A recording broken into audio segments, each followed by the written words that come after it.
What's up, guys? Welcome back to a new video, and we're going to talk about foreign policy. And we got some pretty insane developments over the last few days on the Russia-Ukraine front. So let's just start with the headline. There is threats being made by Russian government officials of potential nuclear strikes in Ukraine and even NATO countries. Again, Putin himself, it's not like, oh, we're going to have an imminent nuclear strike on any of these countries here, but it's a concern. The rhetoric is a concern, and again, a lot of people would say, "Okay, they always make this rhetoric, they always use this rhetoric, but there's a reason for it this time." And this is it right here, the first part of what we got to talk about. So Biden okays Ukraine's use of U.S. supplied long-range missiles to Russia, and this is key because this is the first time that Biden has authorized this. For years, since the beginning of the war, Biden and the U.S. administration have said, "We're not going to do anything on this front. We're not going to authorize any U.S. missiles to be used in Russia." But that changed, and why does that change? Well, I think Biden says, "Okay, we got 2 months left. Trump might look to end the war as soon as possible. So we're going to unleash Ukraine here and let them attack." And frankly, Putin's had a lot of rhetoric in the past about using nuclear weapons, and nothing's really happened. So Biden gives the okay, and it's a major step, guy. When this was reported, this was a big deal a couple of days ago. Biden okays Ukraine's use of U.S. used missiles inside of Ukraine. And again, as the article says in Politico, it was a major U.S. policy shift. And it also comes after Russia has been recruiting North Korean soldiers to be used in Ukraine, which estimates are up to around like 10,000 soldiers, which is insane when you think about that. North Korean soldiers fighting in Ukraine, what? I mean, it's pretty insane. Um, Now, so after this happened, again, Ukraine had initially used the weapons first, but and then we got some statements here from here is Dmitry Medvedev, who is the Russian. He's a very hawkish Russian minister, former prime minister of Russia, and during the time Putin was out of office, uh, basically he made a threat, and this is before Ukraine used these missiles, guys, on Russian territory, which since then they have. Right before Ukraine used them. He said, "Russia's new nuclear doctrine means NATO missiles fired against our country could be deemed an attack by the bloc on Russia. Russia could retaliate with weapons of mass destruction, aka nuclear weapons, against Kiev and key NATO facilities." So this is a threat to NATO, guys. What? Wherever they're located, that means World War III. What? Okay, so he says that, and then a couple hours after that, it comes out, "Oh, shit.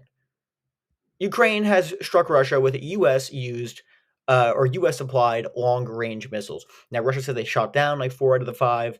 Okay, so they said not too much damage, Ukraine said they did damage, that's how it works, a fog of war. But they said that, which is pretty crazy.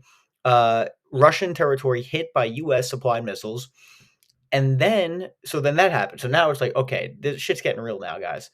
Then yesterday, last night, as of 24 hours ago, the U.S. embassy said they have been alerted that there's going to be they're shutting down work for the day at the U.S. embassy, and the U.S. embassy in Ukraine and Kiev, the capital, was closed for the day, which is a very out of the ordinary thing because they had intelligence on a potential air attack by Russia. And since then, they've actually announced that they're going to reopen for the next day, which is pretty interesting. Again, in the article here from the Washington Post, embassy employees are being instructed to shelter in place. The U.S. Embassy recommends U.S. citizens be prepared to immediately shelter in the event an air alert is announced. So this is from U.S. intelligence. And up until now, nothing has happened yet on that front. And there's also been reported that Ukraine has fired UK-supplied Storm Shadow missiles for the first time. So this leads you to believe, I haven't seen any reporting, but or the UK has also given the Ukrainians permission to strike. So this is clearly a major escalation, guys. And the question is going to be, what is Russia going to do about it? And as of now, there hasn't been any sort of attack yet. But again, maybe, and this is why people were so concerned. This is the only official thing we have on the Russian front yet. Here we go. This is from CBS News. Putin just approved a new nuclear weapons doctrine for Russia. Here's what it means. So basically, Putin and the Russians, they lowered their nuclear doctrine. Basically, it would lower the threshold that Russia. It makes it basically in textual terms, the Russians will be able to fire nuclear weapons. For it wouldn't be as difficult. And again, in the article here, it says, let's just be specific. Moscow announced Tuesday that Putin had signed off on the changes to the doctrine formerly known as the Basic State Policy in the field of nuclear deterrence. The updated doctrine states that Russia will treat an attack by a non-nuclear state that has supported a country with nuclear capabilities as a joint attack on both. That means any attack on Russia by a country's part of a coalition could be seen as an attack by an entire group, which in this case would be NATO, which is pretty crazy, guys. So we're seeing the Russian nuclear doctrine and Medvedev both making pretty clear threats to NATO here, which is pretty wild. Pretty wild stuff. And then let's talk about what's happening. So that is the current. That's where we're at right now. But I'm assuming there's going to be some sort of major Russian retaliation.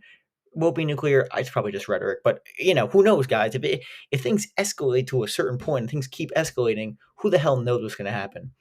The current news now coming out of Ukraine is, again, it's pretty interesting.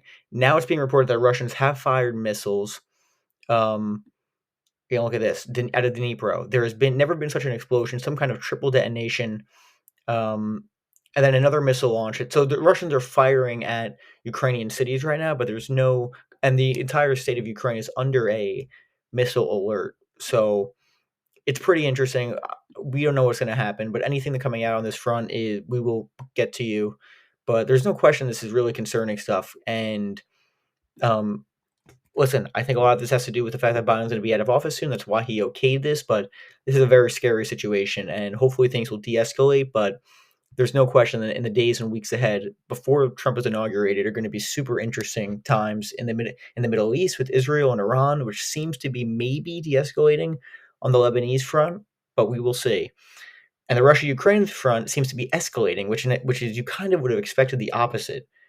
But we don't know. Anything can change. That's the insane thing about geopolitics. But crazy times in the world right now, and we'll see what happens with this. Any major sort of attack by Russia, we will get to you immediately. So make sure to like and subscribe. Thank you for watching. And yeah, I'll see you guys in a couple of days. Thanks.